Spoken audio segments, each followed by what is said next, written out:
La congélation des aliments, ce qu'il est important de savoir. 1. Ne pas recongeler un aliment déjà congelé. La règle d'or, et son exception en cette période de crise, les ménages veillent plus que d'habitude à leurs réserves. Les congélateurs font dès lors l'objet d'une attention accrue. Que contiennent-ils? Que puis-je y mettre? Combien de temps? Vos questions sont nombreuses, et vous avez raison de vous en poser. Car dans ce domaine aussi, il est question de risques sanitaires importants. Voici les conseils avisés de Renaud de Bruin, expert alimentation chez Ecoconso.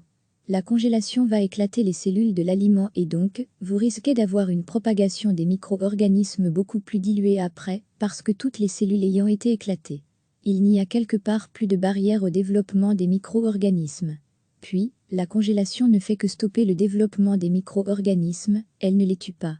Donc, on pourrait avoir un faux sentiment de sécurité en se disant « La congélation, elle va nettoyer mon aliment ». Alors que ça ne fait que l'arrêter au stade où il était quand on l'a mis dans le congélateur. C'est pour cette raison également qu'il est illusoire de penser nettoyer un aliment, un masque ou un vêtement de ses éventuelles traces de coronavirus en les congelant. Une température de -18 degrés ne tue pas, elle place simplement en hibernation. Exception à la règle, on peut recongeler un aliment qui aurait été cuit après sa décongélation, même de la viande. Les micro-organismes qui se seraient développés ont logiquement été tués pendant la cuisson, ou franchement limités par la cuisson, donc on peut effectivement recongeler. L'atmosphère protectrice va éviter que le produit ne s'oxyde, que les graisses ne rancissent, par exemple, que le produit n'attrape un mauvais goût ou une mauvaise odeur suite à l'oxydation. Le garder au congélateur là-dedans va avoir le même effet. Lorsque vous congelez vos aliments, ils continuent à évoluer. C'est-à-dire que le développement microbiologique est arrêté, mais l'aliment n'est pas dans une sorte d'état neutre. Il va continuer à évoluer et, typiquement, des aliments qui sont gras vont risquer de rancir. Essayez d'avoir des contenants qui sont adaptés pour congélateurs. Comme un récipient en inox ou en verre. Glisser directement sa barquette de jambon emballée dans une atmosphère protectrice est donc plutôt une bonne idée, mais il y a une réserve à cette idée, que Renaud de Bruin tient à souligner. Ce sont des emballages qui n'ont pas été faits pour être au congélateur. Alors est-ce que ça pose un problème ou pas? Ça dépendra du type de plastique, et ça dépendra, si c'est quelque chose que l'on prévoit de mettre au micro-ondes après pour le dégeler rapidement. Faire chauffer un aliment contenu dans du plastique au micro-ondes occasionne une migration plus ou moins importante, parfois problématique de particules de plastique vers l'aliment. L'emballage d'origine donc n'est pas toujours le plus adéquat. Plus le temps passe, plus vous risquez d'avoir un aliment qui est moins bon à manger, voire potentiellement moins bon pour la santé. On donne généralement, pour simplifier la règle de durée de congélation maximum, pas plus de 3 mois pour la viande et jusqu'à 1 an pour les légumes. Ce n'est pas d'un point de vue microbiologique, ce sont plus des réactions chimiques qui continuent à se faire durant la congélation. Ce n'est pas un signe que l'aliment est dépassé, mais un signe peut-être qu'il est là depuis un moment. Ce n'est que de l'eau de condensation qui s'est accumulée.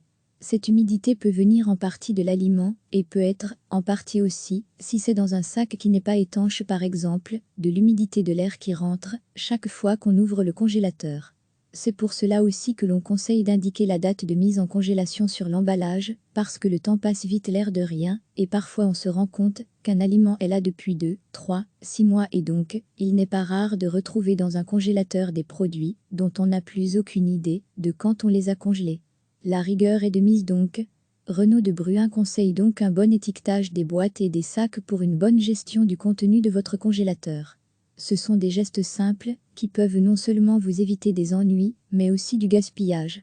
Pour aller plus loin, 7 conseils pour bien congeler ces aliments. Recevez chaque matin l'essentiel de l'actualité. En cette période de crise, les ménages veillent plus que d'habitude à leurs réserves.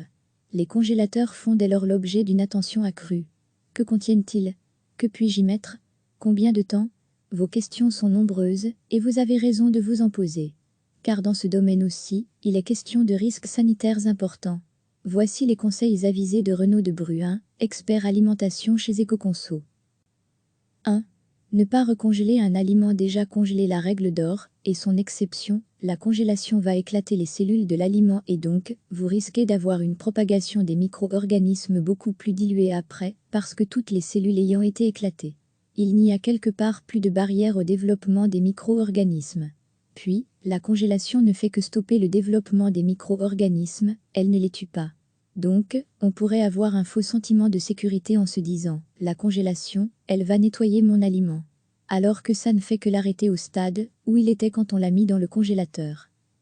C'est pour cette raison également qu'il est illusoire de penser nettoyer un aliment, un masque ou un vêtement de ses éventuelles traces de coronavirus en les congelant. Une température de -18 degrés ne tue pas, elle place simplement en hibernation. Exception à la règle, on peut recongeler un aliment qui aurait été cuit après sa décongélation, même de la viande. Les micro-organismes qui se seraient développés ont logiquement été tués pendant la cuisson, ou franchement limités par la cuisson, donc on peut effectivement recongeler. 2. Congeler un produit emballé sous atmosphère protectrice, jambon, la bonne idée? L'atmosphère protectrice va éviter que le produit ne s'oxyde, que les graisses ne rancissent, par exemple, que le produit n'attrape un mauvais goût ou une mauvaise odeur suite à l'oxydation. Le garder au congélateur là-dedans va avoir le même effet. Lorsque vous congelez vos aliments, ils continuent à évoluer. C'est-à-dire que le développement microbiologique est arrêté, mais l'aliment n'est pas dans une sorte d'état neutre.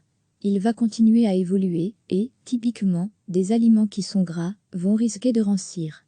Essayez d'avoir des contenants qui sont adaptés pour congélateurs. Comme un récipient en inox ou en verre. Glisser directement sa barquette de jambon emballée dans une atmosphère protectrice est donc plutôt une bonne idée, mais il y a une réserve à cette idée, que Renaud de Bruin tient à souligner. Ce sont des emballages qui n'ont pas été faits pour être au congélateur. Alors est-ce que ça pose un problème ou pas? Ça dépendra du type de plastique, et ça dépendra, si c'est quelque chose que l'on prévoit de mettre au micro-ondes après pour le dégeler rapidement. Faire chauffer un aliment contenu dans du plastique au micro-ondes occasionne une migration plus ou moins importante, parfois problématique de particules de plastique vers l'aliment. L'emballage d'origine donc n'est pas toujours le plus adéquat. 3. Combien de temps puis-je laisser un aliment dans le congélateur? Plus le temps passe, plus vous risquez d'avoir un aliment qui est moins bon à manger, voire potentiellement moins bon pour la santé. On donne généralement, pour simplifier la règle de durée de congélation maximum, pas plus de 3 mois pour la viande et jusqu'à 1 an pour les légumes. Ce n'est pas d'un point de vue microbiologique, ce sont plus des réactions chimiques qui continuent à se faire durant la congélation. 4. La glace qui se forme dans le sac ou la boîte autour du produit, est-ce le signe que l'aliment est devenu impropre à la consommation? Ce n'est pas un signe que l'aliment est dépassé, mais un signe peut-être qu'il est là depuis un moment. Ce n'est que de l'eau de condensation qui s'est accumulée. Cette humidité peut venir en partie de l'aliment et peut être, en partie aussi, si c'est dans un sac qui n'est pas étanche par exemple, de l'humidité de l'air qui rentre chaque fois qu'on ouvre le congélateur. C'est pour cela aussi que l'on conseille d'indiquer la date de mise en congélation sur l'emballage, parce que le temps passe vite l'air de rien, et parfois on se rend compte qu'un aliment est là depuis 2, 3, 6 mois et donc, il n'est pas rare de retrouver dans un congélateur des produits dont on n'a plus aucune idée de quand on les a congelés. La rigueur est de mise donc. Renaud de Bruin conseille donc un bon étiquetage des boîtes et des sacs pour une bonne gestion du contenu de votre congélateur. Ce sont des gestes simples qui peuvent non seulement vous éviter des ennuis, mais aussi du gaspillage. Pour aller plus loin, 7 conseils pour bien congeler ses aliments. Cliquez sur s'abonner pour recevoir les dernières nouvelles.